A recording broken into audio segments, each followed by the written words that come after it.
Shalom semua. Shalom para jemaat Allah. Haleluya.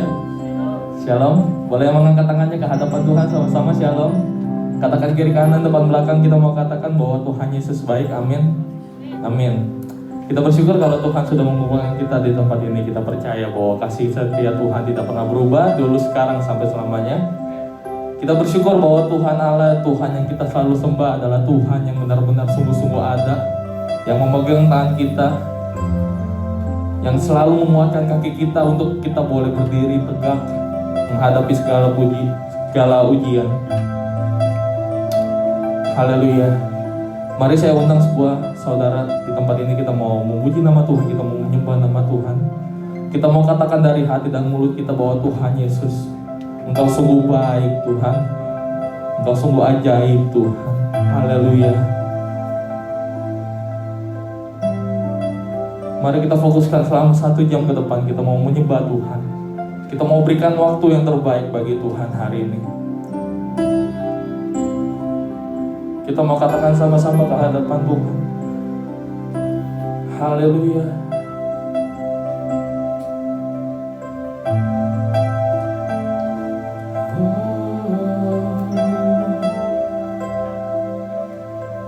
Kita mau katakan, Bapakku datang Tuhan.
Tuhan, Bapa kami datang Tuhan, Bapakku datang menyembahmu, ku percaya Kau Tuhan,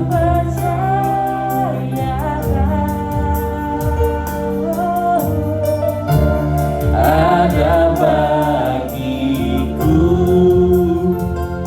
aku takut Tuhan, tak usah aku takut, sebab Kau sertaku, tak usah aku bingung.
Katakan, tak usah aku takut, tak usah aku takut, sebab Kau sertaku.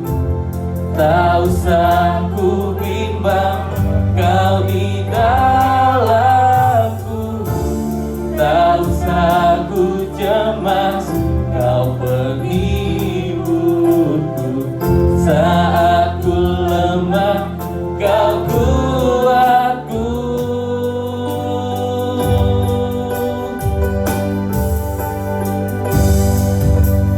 Ku nyanyi haleluya,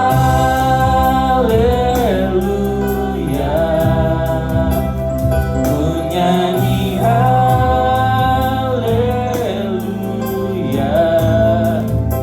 Sungguh Kau hebat,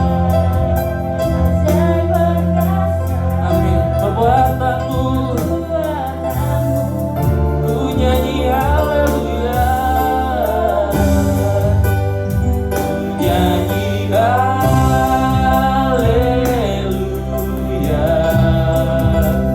ku nyanyi haleluya.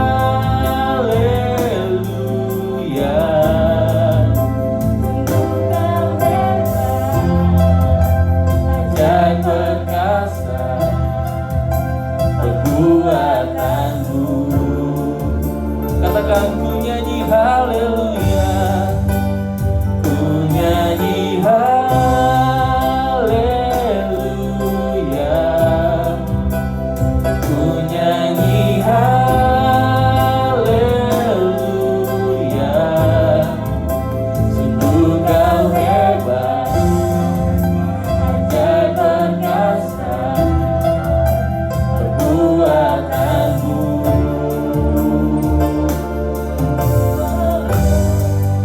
Di hidupku,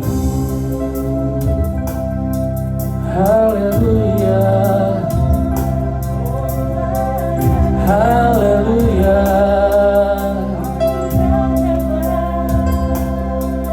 Oh, terima kasih Tuhan, haleluya. Oh,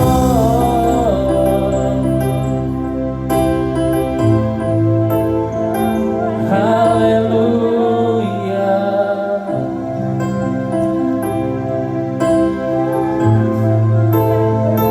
Terima kasih Tuhan.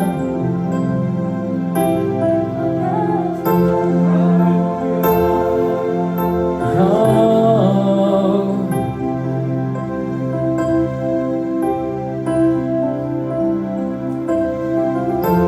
terima kasih Tuhan, terima kasih Tuhan. Mari saya undang untuk semuanya boleh mencari hadirat Tuhan. Kita mau rasakan hadirat Tuhan di tempat ini. Oh,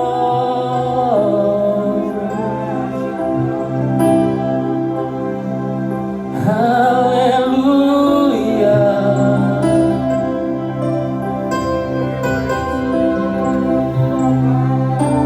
haleluya.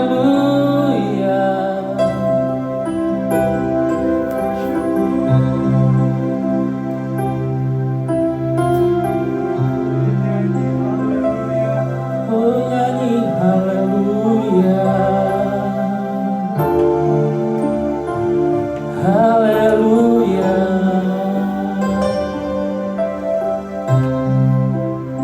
Kita katakan, ku nyanyi haleluya, ku nyanyi haleluya,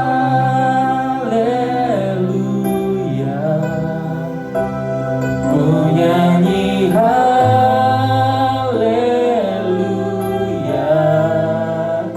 Sungguh Kau hebat, ajaib perkasa perbuatanmu. Ku nyanyi haleluya,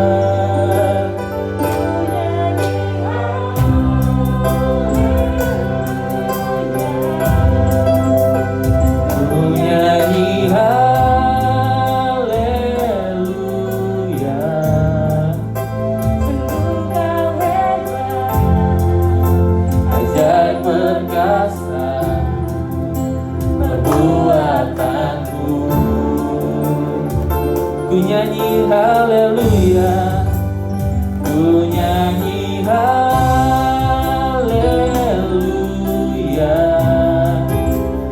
ku nyanyi haleluya.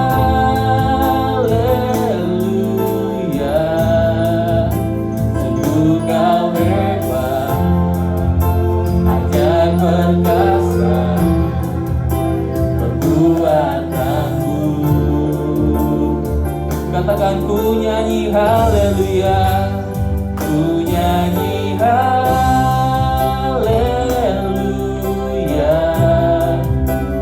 ku nyanyi haleluya.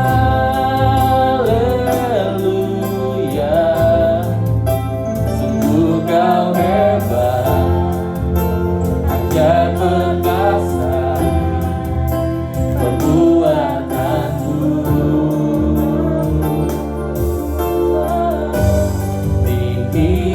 Hidupku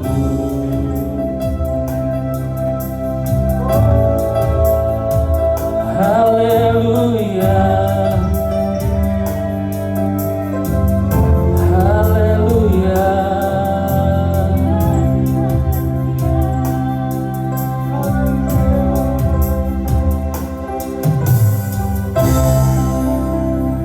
Kami mengucap syukur ya Bapa, kami berterima kasih ya Tuhan, bahwasanya Engkau dahsyat Tuhan dan ajaib Tuhan. Perbuatanmu hebat dan luar biasa Tuhan bagi kehidupan kami Tuhan. Hari ini Tuhan, dengan mulut kami Tuhan, dengan lidah kami Tuhan, dengan hati kami Tuhan, dengan seluruh tubuh kami Tuhan, kami mau memuji nama Engkau Tuhan. Kami mau agungkan nama Engkau Tuhan, kami mau bersorak-sorai Tuhan bagi nama-Mu Tuhan. Datanglah kerajaan-Mu, jadilah kehendak-Mu Tuhan atas ibadah kami, ibadah ini Tuhan pada hari ini Tuhan. Kami serahkan Tuhan hanya di dalam nama Tuhan. Kita yang siap untuk memuji nama Tuhan, kita mau katakan amin. Boleh bangkit berdiri, kita mau memuji nama Tuhan, kita mau angkat pujian penyembahan bagi nama Tuhan. Siapa yang percaya bahwa Tuhan kita adalah Tuhan yang besar? Amin. Saya belum lihat semuanya tangannya terangkat bagi Tuhan. Siapa yang percaya bahwa Tuhan kita adalah Tuhan yang sanggup mengangkat kita, Tuhan yang sanggup membantu kita dalam segala perkara apapun? Amin. Kita mau katakan sama-sama, Allah sanggup. Kita mau bertepuk tangan bagi Tuhan.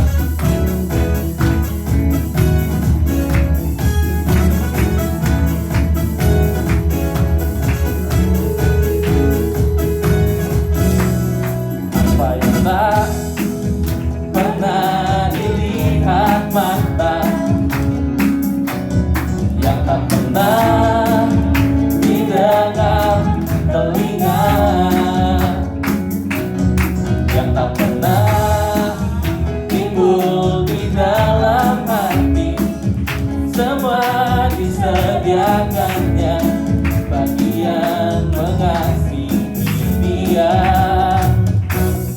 Allah sanggup melakukan segala perkara. Dulu sekarang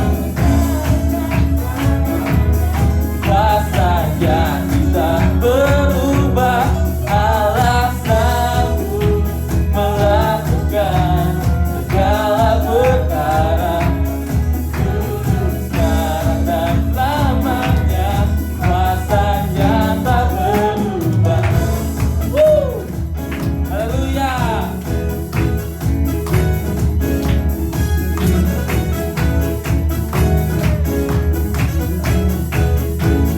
Kita mau katakan apa yang tak pernah dilihat mata, yang tak pernah didengar telinga, yang tak pernah timbul dalam hati, timbul di dalam hati, semua bagi yang mengasihi Dia. Yang percaya bahwa Allah sanggup, saya mau lihat tangannya terangkat. Sanggup melakukan segala perkara. Dulu sekarang kuasanya tidak berubah. Allah sanggup melakukan segala perkara.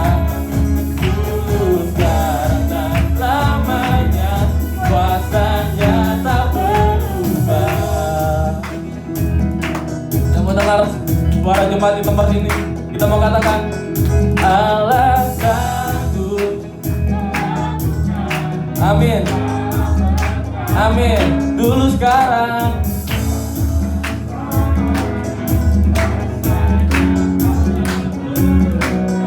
Allah segala. Dulu sekarang kuasanya tak berubah. Allah sanggup melakukan segala perkara. Dulu sekarang dan selamanya kuasanya tidak berubah. Allah sanggup melakukan segala perkara. Dulu sekarang dan selamanya kuasanya tak berubah. Katakan dulu sekarang. Sekali lagi dulu sekarang. Dulu sekarang dan selamanya kuasanya tak berubah. Amin. Beri kemuliaan buat Tuhan Allah kita. Saya lihat ini karena masih pagi kayaknya masih pada lemes ya. Coba gerak-gerakan badannya. Wah, tuh lihat Bu Susi. Kita mau memuji nama Tuhan lagi. Siapa yang masih mau memuji nama Tuhan? Amin. Kita mau angkat lebih sungguh-sungguh lagi. Kita mau angkat lebih semangat lagi ke hadapan Tuhan sama-sama. Kita mau katakan hanya di dalam namanya. Kita mau bertepuk tangan sama-sama ke hadapan Tuhan.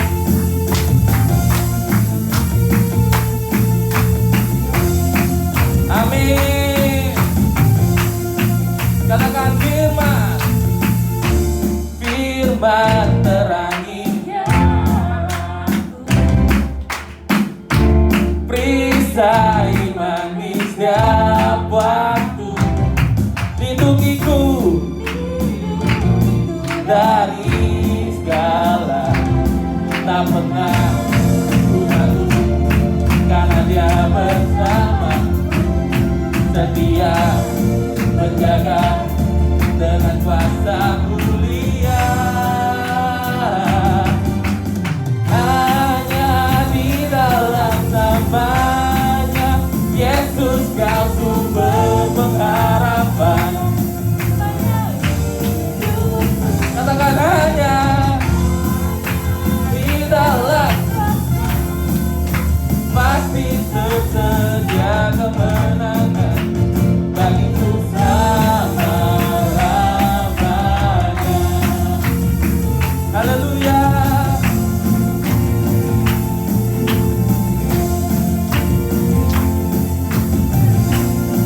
Katakan kebenaran selalu berikanku kekuatan hadapi segala tantangan.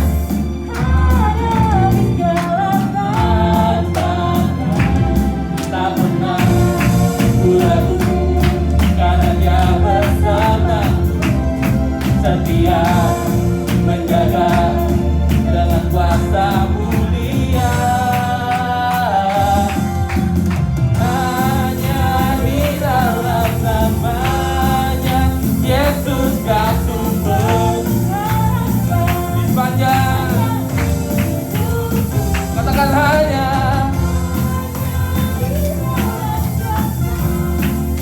pasti tersedia kemenangan bagiku selama-lamanya.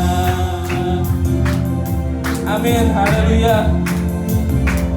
Kita mau katakan sama-sama bahwa Tuhan kita adalah Tuhan yang besar. Kita mau katakan sama-sama hanya di dalam, hanya. Mana suara jemaat di tempat ini?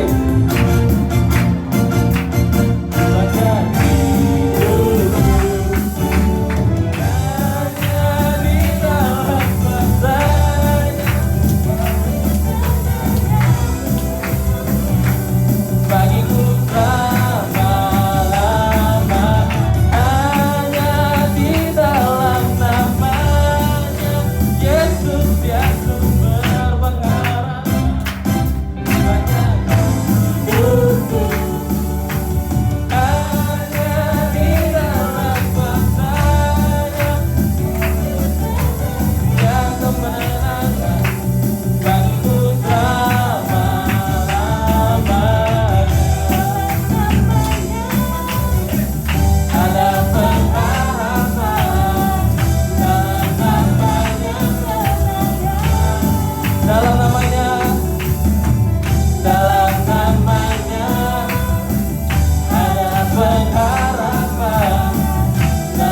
kuasanya kemenangan.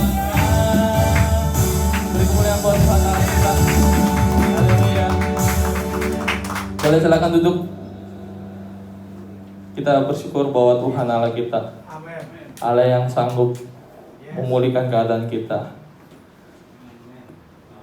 Kita mau, sebelum kita masuk firman Tuhan, ke dalam firman Tuhan, kita mau merasakan kuasa, pujian, merasakan urapan Roh Kudus di tempat ini. Kita bersyukur bahwa Allah yang selalu hadir bertata atas pujian penyembahan kita. Kita mau diam di hadiratnya. Kita mau rasakan bahwa hadiratnya memulihkan kita, melegakan keadaan kita hari ini.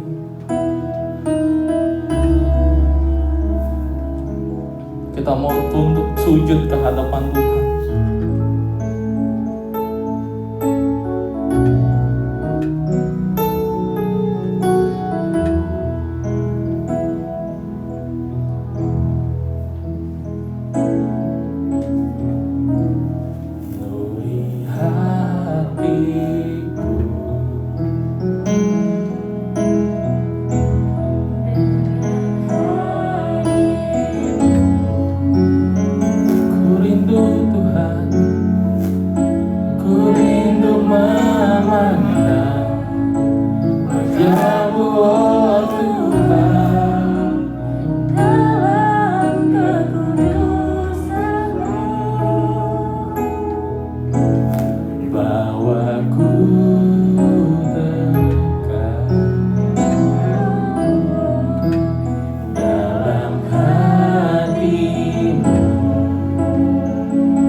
Boleh bangkit berdiri, kita mau katakan sama-sama, ku rasakan hadir-Mu.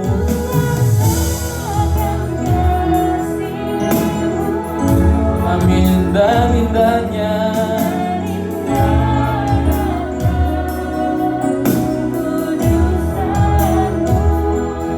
Tuhi dengan kasih-Mu, diam di hadirat-Mu, ku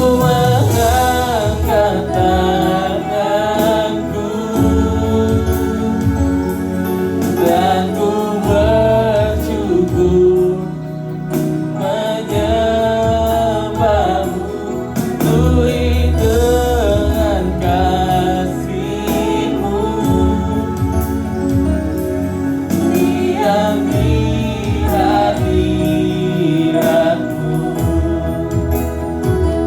Katakan ku rasakan kasih-Mu,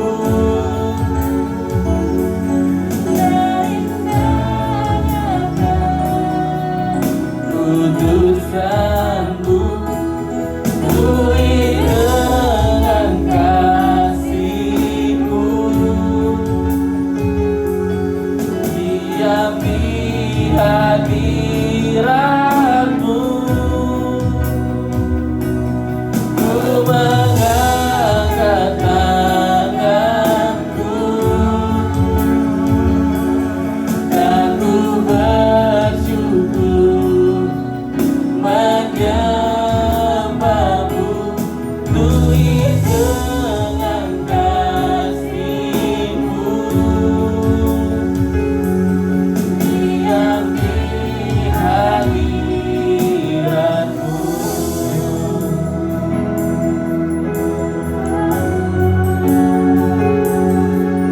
Haleluya. Katakan ku rasakan Tuhan.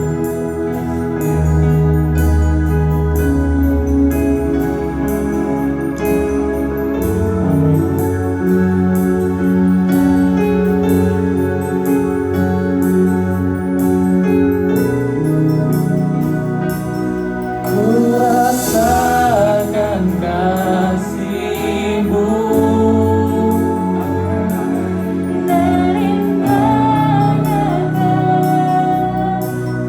kudusan-Mu, penuhi dengan kasih-Mu, diam di hadirat-Mu. Ku mengangkat tanganku dan ku bersyukur menyembah-Mu, penuhi dengan kasih-Mu, diam di hadirat-Mu.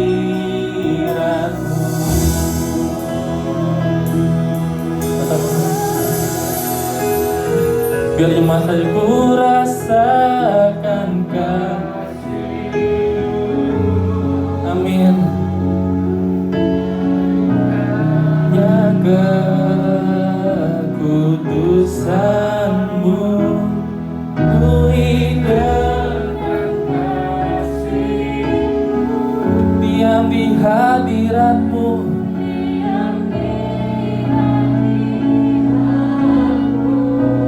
Ku mengangkat tanganku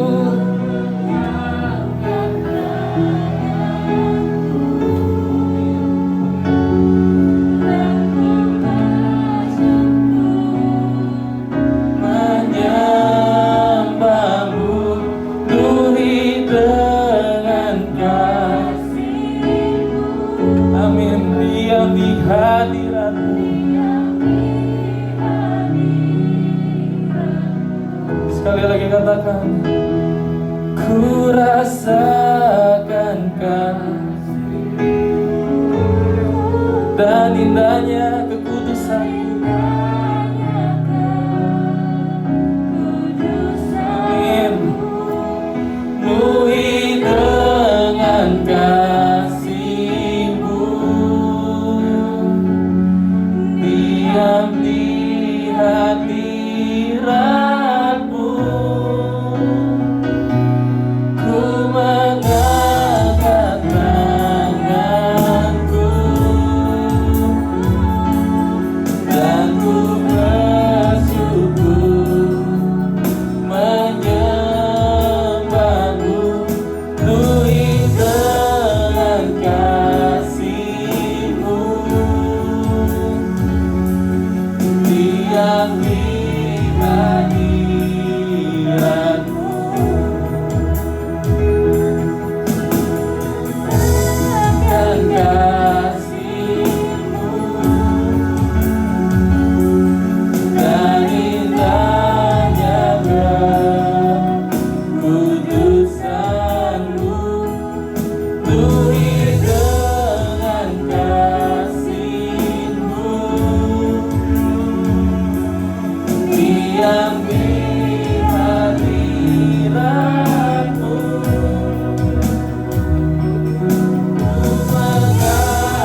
Bapa yang baik.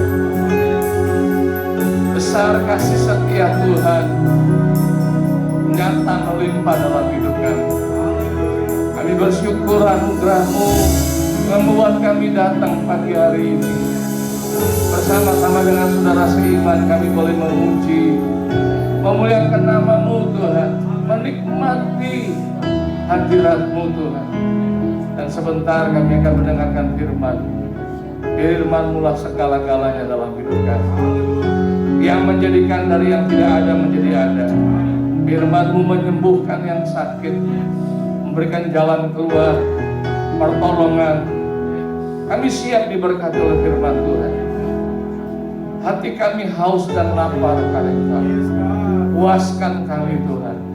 Terima kasih Bapa, demi nama Yesus Tuhan kami yang hidup. Kami naikkan ucapan syukur dan kami berdoa. Amin. Kita tepuk tangan dulu buat Raja di atas segala raja. Shalom. Baik, mari kita angkat tangan kanan kita, taruh tangan kiri di atas dada kita. Kita mau mengucapkan pengakuan iman. 2, 3. Pengakuan imanku, saya adalah seperti yang Tuhan katakan. Saya memiliki apa yang Tuhan katakan. Saya dapat melakukan apa yang Tuhan katakan. Sebab kasih karunia Allah berlimpah atas, yang membuat saya mengalami kemajuan dalam kasih tahu kiri kanan, jadi seperti yang kau katakan. Silakan Bapak Ibu duduk. Shalom Bapak Ibu Saudara. Apa kabar? Saudara orang yang diberkati Tuhan. Saudara, kita dalam sesi saya masih membahas tentang peranan iman.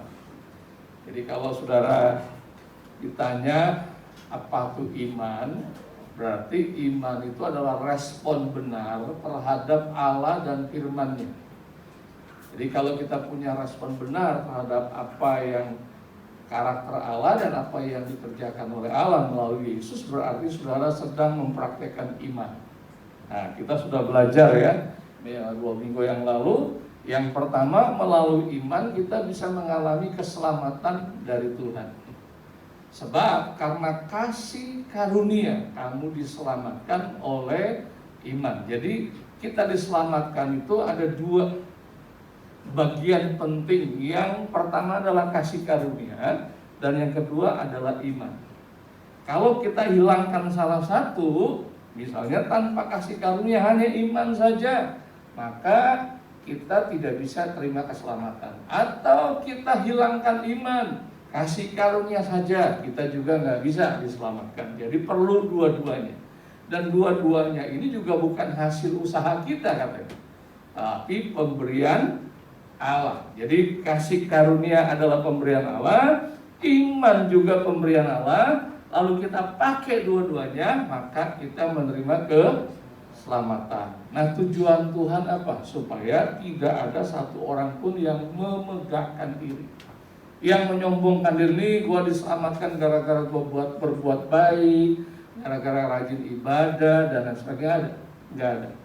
Apapun yang kita lakukan tanpa dua ini, maka kita tidak bisa diselamatkan. Dan kita bersyukur kalau saya dan saudara sudah percaya Yesus, berarti kita sudah menerima kasih karunia dan iman. Oke, nah itu yang pertama. Nah yang kedua, saudara, kita mau baca Roma 1 ayat 17. 2, 3. Sebab di dalamnya nyata kebenaran Allah yang bertolak dari iman dan memimpin kepada iman. Sebab seperti ada tertulis apa? Orang benar akan hidup oleh iman. Jadi orang benar akan hidup oleh iman. Kalau tidak ada iman, maka orang benar tidak bisa hidup. Hidup di sini hidup yang seperti yang Tuhan mau, bukan seperti yang kita mau. Dan kalau kita mau hidup seperti yang Tuhan mau, kita harus hidup oleh iman. Nah, kata firman Tuhan bertolak dari iman. Jadi bertolak itu dari asal, dari mulanya. Sudah lihat garis di bawahnya ada titik orange, ada sama titik ungu. Nah, titik orange ini adalah awalnya bertolak. Ketika kita menerima Yesus, percaya Yesus, maka disitulah kita mulai start dengan iman kita. Oke, kita mulai dengan iman kita. Nah, dalam perjalanan hidup kita sampai akhir, sampai warna ungu, sampai kapan? Sampai kita berjumpa dengan Yesus, itu harus dipimpin oleh iman.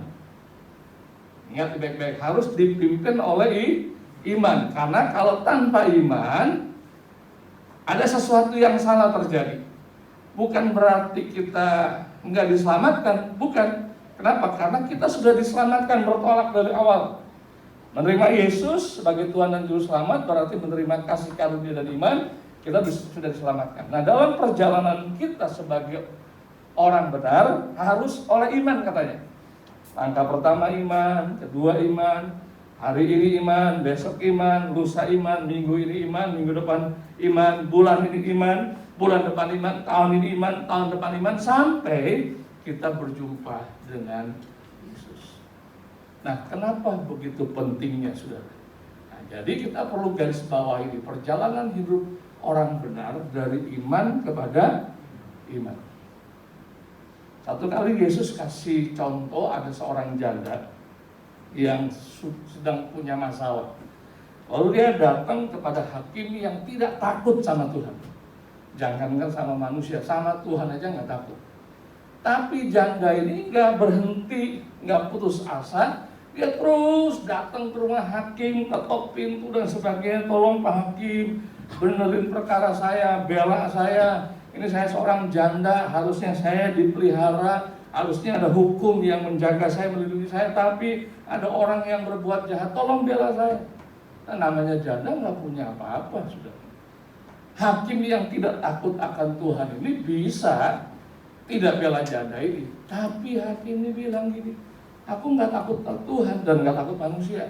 Tapi si janda ini menyusahkan aku terus menerus. Daripada hidupku susah, aku benerin aja deh. Yesus bilang gini, Bapa di sorga lebih lagi, kata. Dia tidak akan pernah nunda waktu, mengulur waktu untuk menolong orang yang berseru padanya. Nanti kita akan bahas ya. Tapi dilanjutin lagi dengan satu kalimat. Jika anak manusia datang ke dunia ini, apakah ia mendapati iman? Kenapa, saudara? Karena banyak orang Kristen tidak menyadari iman itu sesuatu yang sangat berharga dalam hidupnya. Sebab kalau saudara nggak pakai iman, nggak bisa apa-apa. Nggak bisa. Saudara masih bisa kerja, saudara masih bisa cari uang, saudara masih bisa naik kendaraan, apapun saudara lakukan apa, tapi tanpa iman nggak bisa, saudara. Seperti yang Tuhan mau, hidup orang benar seperti yang Tuhan mau. Kalau nggak seperti Tuhan, bisa aja kita kerja, kita makan dan sebagainya, bisa. Banyak orang-orang dunia seperti itu dan bahkan banyak orang-orang percaya juga gitu. Tapi Tuhan Yesus bilang, jika anak manusia datang, apakah ia mendapati iman di bumi? Jadi iman itu sangat penting. Nah, baca Ibrani 11 ayat 6, 2, 3. Tetapi tanpa iman tidak mungkin orang berkenan kepada Allah. Sebab barang siapa berpaling kepada Allah, ia harus percaya bahwa Allah ada dan bahwa Allah memberi apa? Upah kepada orang yang sungguh-sungguh mencari Dia. Arti sungguh-sungguh ini pakai iman. Tuhan cuma lihat iman. Kalau saudara baca di Perjanjian Baru, perjalanan Yesus yang menyembuhkan, yang membebaskan, yang menolong, dia cuma lihat iman. Dia nggak lihat orang ini kaya atau miskin, dia nggak lihat orang ini baik atau jahat, nggak. Yang dia lihat cuma iman. Ada nggak iman? Nah, kalau ada iman, berarti orang ini patut mendapat upahnya. Nah, sama dengan kita. Tuhan nggak pandang kita pakai baju merek apa, sepatu merek apa, sendal merek apa. Tuhan nggak pandang kita punya uang berapa banyak di dompet kita. Enggak. Yang Tuhan lihat adalah ada iman kita. Dan bersyukur orang percaya sudah punya apa? Iman. Kenapa? Karena sudah diberikan kasih karunia dan iman. Masalahnya kita pakai nggak? iman tersebut. Nah kalau kita nggak pakai, nggak bisa. Saya kasih contoh. Kalau anak saya lagi tugas di sekolahnya, saya sama istri atau saya sendiri kadang-kadang antar, kan harus masuk pintu gerbang. Nah biasanya satpam pertama kali lihat itu ada stiker, dan stikernya nggak nempel di kaca, dia stikernya kayak ya sebesar iPad saya lah gitu. Saya taruh di dashboard. Yang pertama dia lihat itu dulu. Tapi karena masa pandemi ini, dia nggak terlalu perhatikan itu. Dia lihat ada, tapi dia lihat siapa, ada nggak yang dia antar. Kalau nggak ada Grace, dia nggak bisa bukain pintu. Dan Grace juga, kalau dia belum kenal Grace, dia lihatnya seragam. Oh seragamnya IPK pasti guru. Oh ibu silakan masuk. Nah kalau nggak ada dua itu nggak bisa, saudara. Nah sama kita datang sama Tuhan juga. Kalau kita nggak bawa iman, nggak pakai iman, mau kita lakukan apapun, kita nggak dapat upah, kata firman Tuhan. Jadi Bapak Ibu Saudara, saya dorong setiap minggu ibadah jangan lupa bawa iman. Kita boleh lupa bawa handphone, tetap bisa diterima oleh Tuhan kalau kita bawa iman. Cuma masalahnya orang percaya lebih takut tidak bawa handphone. Gak bawa handphone, lupa pulang dulu ya bawa handphone. Kenapa? Takut ada yang telepon. Dia nggak sadar dia nggak bawa iman. Atau dia bawa iman tapi dia nggak praktekkan, dia nggak pakai. Makanya dia nggak menerima upah. Jadi saudara, peranan iman itu sangat penting. Tapi saya ini nanti bahasnya belakangan sebagai prolog ya. Tapi yang saya mau tekankan di sini, kita sebagai orang benar, perjalanan sebagai orang benar itu harus dari iman kepada iman, dari iman kepada iman, kepada iman, kepada iman, kepada iman. Kenapa? Dari bertolak dari iman sampai kepada iman.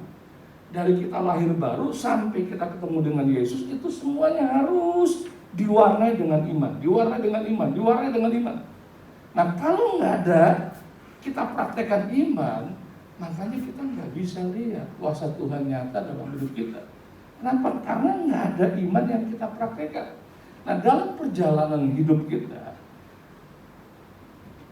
pasti mengalami gunung, menghadapi gunung. Kita tahu gunung berbicara tentang masalah, persoalan. Kita pasti menghadapi, nggak ada satu orang pun di dunia ini yang nggak punya masalah. Kalau dia bilang dia nggak punya masalah, coba cek deh. Secara jujur pasti dia punya masalah. Entahkah dengan pasangan hidupnya, entahkah dengan orang tuanya, entahkah dengan anaknya, entahkah dengan pekerjaannya, di dunia pekerjaannya, pokoknya punya. Dari ya kecuali anak kecil ya. Anak kecil juga punya masalah, saudara. Kayak sebesar Darren Abel ini juga punya masalah. Cuma kan karena dia belum bisa curhat kan, dia mungkin sama neneknya bisa curhat. Punya masalah. Oma, aku mau itu, tapi Dedi nggak kasih. Masalah, saudara. Ini hal yang sepele terjadi. Nah, dalam dunia kerohanian ada gunung-gunung yang sedang menghadang kita, yang membuat kita nggak bisa bergerak maju. Nah, kalau nggak pakai iman, kita nggak bisa pindahin gunung tersebut. Karena Yesus bilang, kalau kamu punya iman sebesar biji sesawi saja, engkau bisa berkata kepada gunung ini pindah, dia akan pindah. Ini bicara tentang masalah. Jadi saudara, dalam perjalanan hidup kita pasti ada masalah. Cuma masalahnya kita pakai iman nggak untuk mengatasi masalah tersebut. Sebab kalau nggak bisa. Apalagi dalam perjalanan hidup kita, ada apa lagi? Ada tembok Yeriko yang menghadang kita juga. Ini bicara tentang apa? Ya tantangan.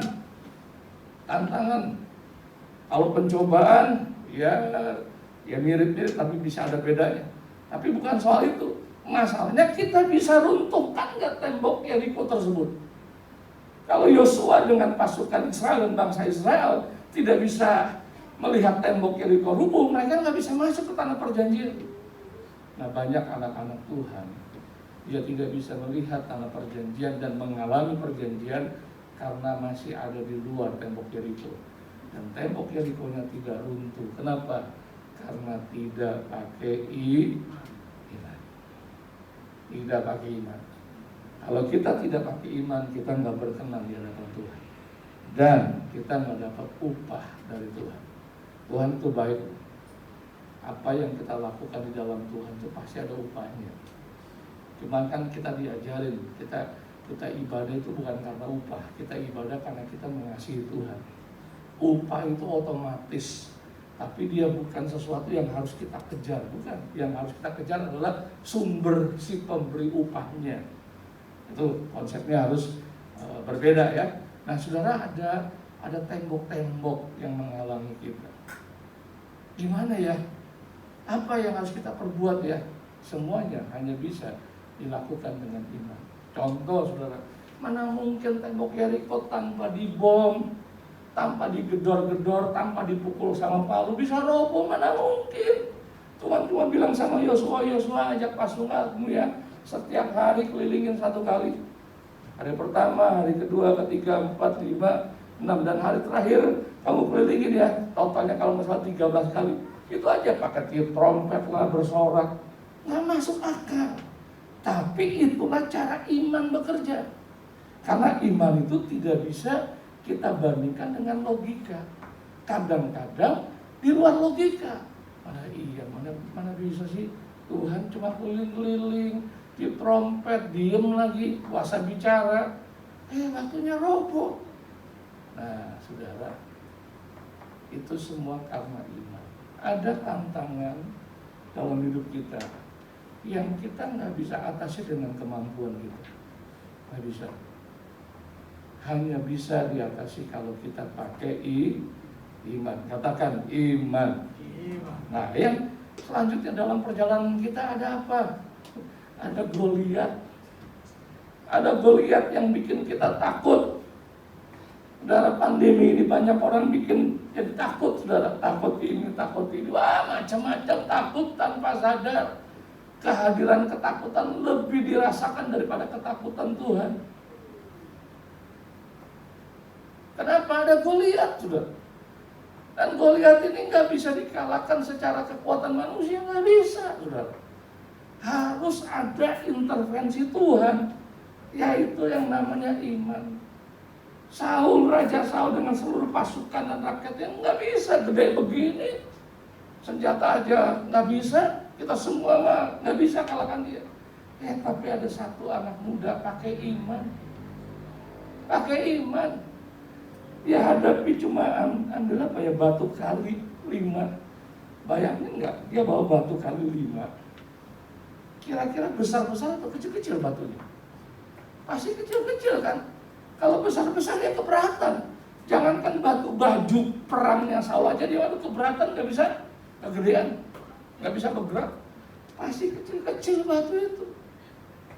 Coba pikirkan baik-baik. Daud cuma ayunkan itu, lalu batu itu kena ke dahinya Goliat, tumbang. Masuk akal kan? Enggak masuk akal. Sampai sekarang pun nggak bisa, saudara. Goliat ketopong itu pasti ada apa ya? Ada yang melindungi dahinya. Itu kalau bukan iman, nggak bisa. Nah, maksudnya apa? Jadi kalau kita pakai iman, itu berarti kuasa Tuhan yang kerja. Tapi kalau kita nggak pakai iman, kuasa kita yang kerja. Kekuatan kita yang kerja, ya udah nggak bisa. Saya sering khotbahkan cerita tentang Daud. Ketika Daud lempar itu batu itu, sebelum kena ke jidatnya Goliat, Tuhan ngomong sama malaikatnya lagi pada kumpul semua, lihat nih anakku yang belum tahu apa-apa, belum tahu perang, dia tahunya cuma penggembala domba, ngadapi binatang, beruang, singa dan sebagainya, tapi kau berani nekat ya, bela dia karena dia punya iman. Nah, waktu batu itu meluncur mendekati jidatnya si Goliat, ini asumsi imajinasi saya, Tuhan bilang, pegang batu itu malaikat. tapi jangan dihentikan. Ikuti arah batu itu dan arahkan tepat di kelemahannya Goliat. Jadi batu itu dipegang sama tangannya malaikat. Jadi Goliat itu bukan kena batu, tapi kena tangan malaikat. Ya pasti tumbang lah. Kenapa? Karena kekuatannya besar. Nah, itu namanya iman. Nah, kenapa kita nggak suka pakai iman? Karena kita merasa mampu, merasa bisa, merasa hebat. Jadi nggak perlu iman apa. Ya dengar iman bolehlah, tapi ya aku masih bisa, aku masih bisa, aku masih bisa.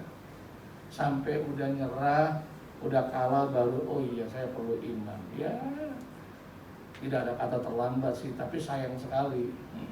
Artinya babak belur dulu baru ngalami kemenangan. Nah, yang saya maksud saudara, peran iman yang kedua.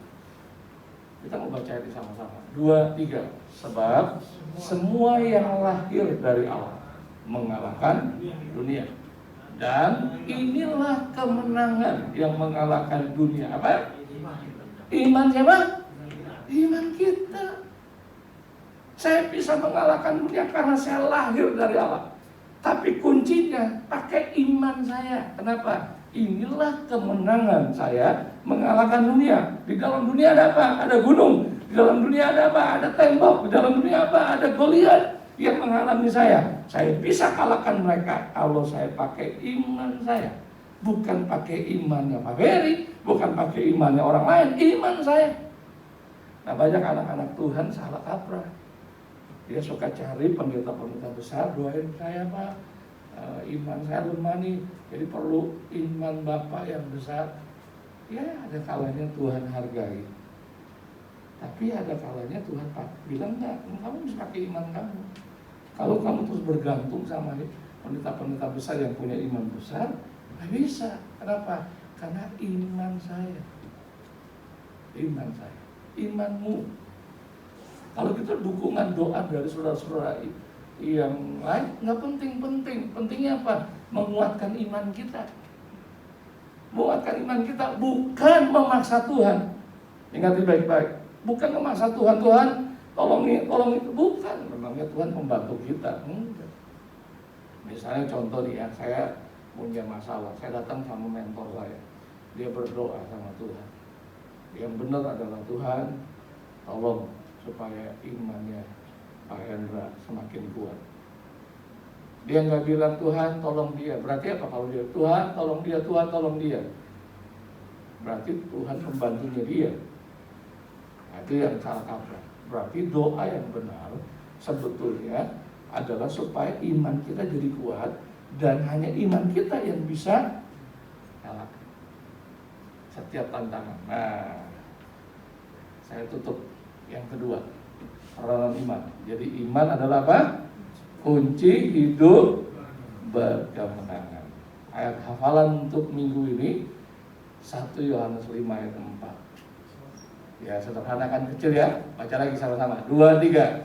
Sebab semua yang lahir dari Allah mengalahkan dunia. Dan inilah kemenangan yang mengalahkan dunia, iman kita, imanku. Iman pribadi, bukan iman orang lain. Iman orang lain sementara untuk menolong kita. Yang Tuhan cari adalah iman kita. Nah, Tuhan gak butuh kita punya iman besar. Muridnya berkata, Guru tambahkanlah iman kami. Saya punyanya sedikit nih, saya perlu banyak nih untuk bisa kalahkan gunung, kalahkan tembok, robohkan tembok, kalahkan Goliat. Tuhan, aku perlu iman yang besar. Tuhan bilang gak perlu. Iman sebesar biji sesawi saja. Cukup kalau iman itu kamu praktekkan. Kalau iman itu kamu kuatkan. Kalau iman itu kamu pergunakan. Maka iman itu akan jadi kuat. Nah, kenapa? Sejak kita lahir baru kita punya iman, kok iman kita jadi lemah? Karena nggak dipakai. Kita bayangkan, kita punya 2 tangan. Kenapa kecenderungan tangan kanan, yang kanan lebih kuat atau yang kiri lebih kuat? Kenapa? Karena kecenderungannya kita suka pakai satu aja. Oh Pak, kan saya bukan kidal Pak. saya pakai yang kanan, makanya selalu dipakai yang kanan, pakai yang kanan. Akhirnya yang kirinya lemah. Kenapa nggak dipakai? Coba saudara bayangkan. Saya nggak habis pikir, kanan, kiri, kaki kan enggak sama-sama dipakai, betul nggak? Sama-sama berinjak. Apa saudara waktu injak tanah? Oh kan saya kan kidal, jadi kaki kiri saya lebih kuat, jadi kanannya agak dikendorin sedikit dah gitu. Enggak, sama. Nah, kenapa dua kaki ini dan dua tangan berbeda? Kaki ini kok sama kuat daripada tangan? Karena kaki dipakai sama-sama. Tangan, oh saya tangan kanan, saya tangan kirinya jadi lemah. Yang kidal tangan kiri, yang kanan dari pakai lemah. Nah, iman seperti itu. Kalau iman tidak dipergunakan, makanya iman kita jadi lemah. Buktinya apa? Ketika ada gunung, ada tembok, ada Goliat, kita kalah. Padahal Tuhan bilang, semua yang lahir dari Allah mengalahkan dunia, yaitu iman. Mari kita berdoa. Bapa di sorga, kami datang kepadamu dengan hati bersyukur dan berterima kasih. Kami sudah diberi anugerah, kasih karunia dan iman. Kami menerima keselamatan. Kehidupan-Mu, Yesus, ada dalam hidup kami. Dan firman-Mu menolong kami dalam perjalanan kami sejak lahir baru sampai kami berjumpa dengan Yesus. Hidup kami harus dipimpin oleh iman. Dari iman kepada iman, kepada iman, kepada iman. Karena imanlah yang membuat kami hidup berkemenangan. Tuhan tolong setiap kami Bapa di surga. Berapa banyak Bapak Ibu Saudara yang berkata, Tuhan tolong saya, mulai hari ini saya mau praktekkan iman. Dalam saya menghadapi gunung, menghadapi tembok, menghadapi Goliat. Dalam hidup saya mau belajar praktek iman. Karena Tuhan tidak butuh iman yang besar, iman sebesar biji sesawi. Kalau itu kuat, itu bisa mengalahkan setiap masalah, persoalan, tantangan apapun. Tuhan, aku mau. Saya mau berdoa. Bagi Bapak Ibu Saudara berkata, Tuhan tolong saya. Saya mau praktekkan iman. Saudara boleh taruh tanganmu di atas dadamu. Dan saya berdoa. Bapa di sorga, Engkau lihat tangan-tangan yang mereka taruh di atas dada mereka. Mereka membutuhkan pertolongan Tuhan, membutuhkan anugerah Tuhan. Tuhan mampukan mereka untuk bisa mempraktikkan iman, menguatkan iman mereka. Karena hanya iman yang membuat mereka bisa hidup berkemenangan. Anugerah Tuhan melimpah. Sementara saya berdoa, saudara mulai naikkan komitmenmu secara pribadi kepada Tuhan dan berkata, Tuhan pimpin aku supaya aku dapat mempraktekkan ini. Dalam nama Yesus saya mengucap syukur dan berdoa. Amin. Baik Bapak Ibu Saudara, kita bangkit berdiri bersama-sama. Kita akan menikmati makan dan minum perjamuan Tuhan. Dan kita juga harus lakukan ini dengan iman. Karena kalau kita tidak lakukan dengan iman, nggak ada artinya apa-apa. Yang belum dapat bisa ambil di bawah.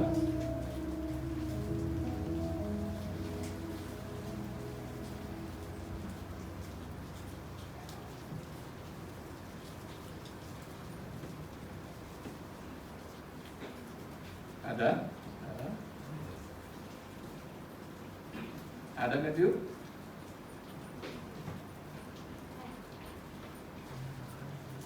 Baik, persiapkan. Saudara juga boleh persiapkan anggurnya. Sementara kita nunggu saudara-saudara seiman yang sedang mempersiapkan. Oke, kalau sudah kita angkat roti yang menggambarkan tubuh Yesus. Mari lakukan dengan iman. Kalau kita lakukan dengan iman, ada upahnya. Bapa di sorga, kami bersepakat bahwa roti ini menggambarkan tubuh Yesus yang sudah dipecah-pecahkan bagi kami, yang menanggung segala sakit, penyakit, dan kelemahan kami. Dan oleh kuasa bilur-bilur Yesus kami disembuhkan. Sehat, Tuhan memberikan hidup yang sehat, jiwa tubuh kami sehat. Terima kasih Bapak. Mari kita makan.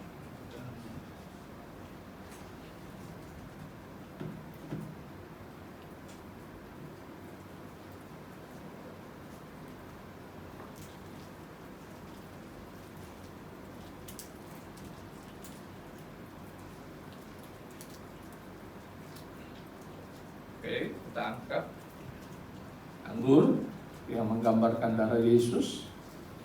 Bapak, terima kasih, kami juga sepakat dengan firman Tuhan bahwa anggur ini menggambarkan darah Yesus yang telah tercurah bagi kami, mengampuni, menghapus segala dosa dan pelanggaran kami, menyucikan, menguduskan, membenarkan kami, menjadikan kami menjadi anak-anak Allah, ahli waris kerajaan sorga. Darah Yesus yang melindungi kami, memagari kami dari segala sakit penyakit, kelemahan, virus, kuman, bakteri, apapun yang jahat. Terima kasih Bapak. Mari kita minum.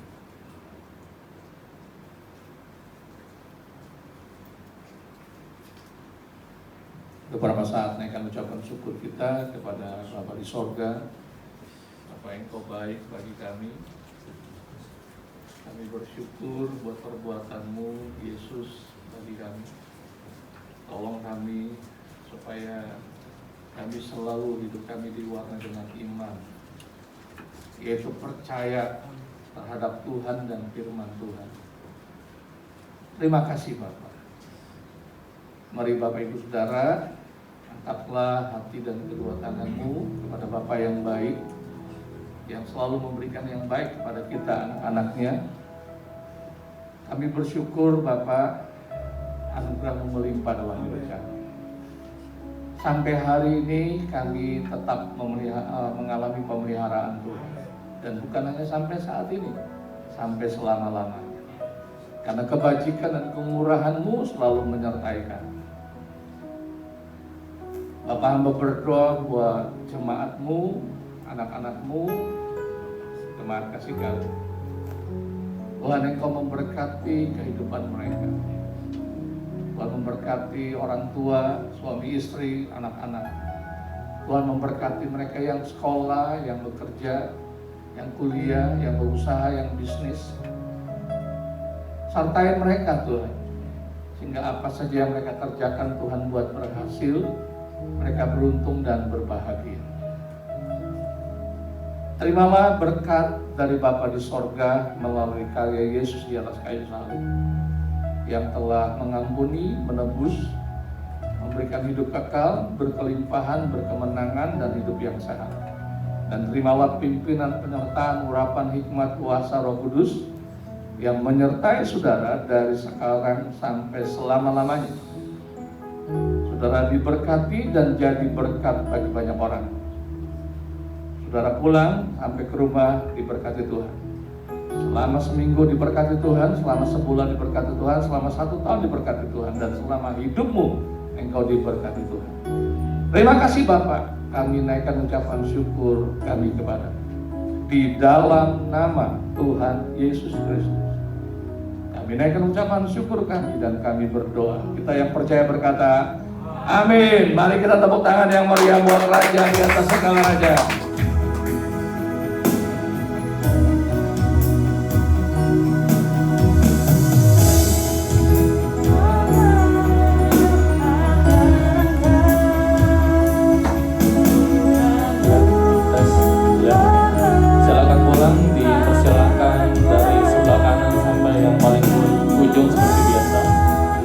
Yesus memberkati.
Ku kagum